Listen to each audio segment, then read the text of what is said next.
A problem that often shows up on the SAT is one in which you're asked to find the long diagonal of a rectangular solid, similar to the one I have illustrated.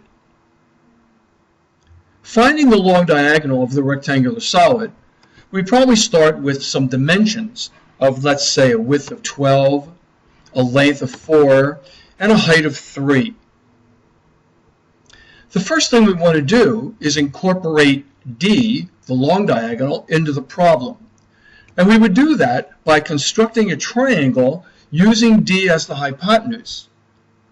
And one leg would be the diagonal of the base, and the other leg would be the height of the rectangular solid. Now you can see that even with this triangle, we still can't find the long diagonal.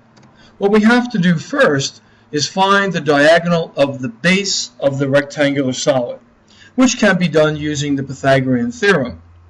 It's the square root of 12 squared plus 4 squared, which is 144 plus 16, or the square root of 160.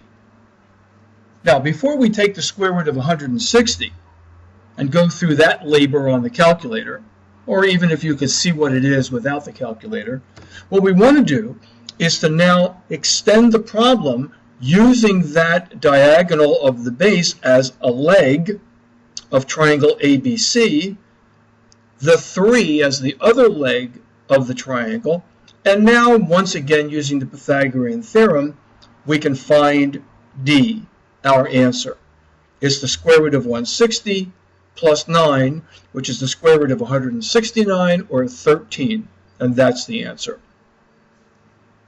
Now what's important is that this one took some time because we needed to use the Pythagorean theorem twice. But notice that the 160 was actually the square root of 144 plus 16. So the problem is the same as the square root of 144 plus 16 plus 9. So in the future, if you encounter a similar problem, rather than using the Pythagorean theorem twice, find the square root of the sum of the squares of the sides. And that's the answer to the problem.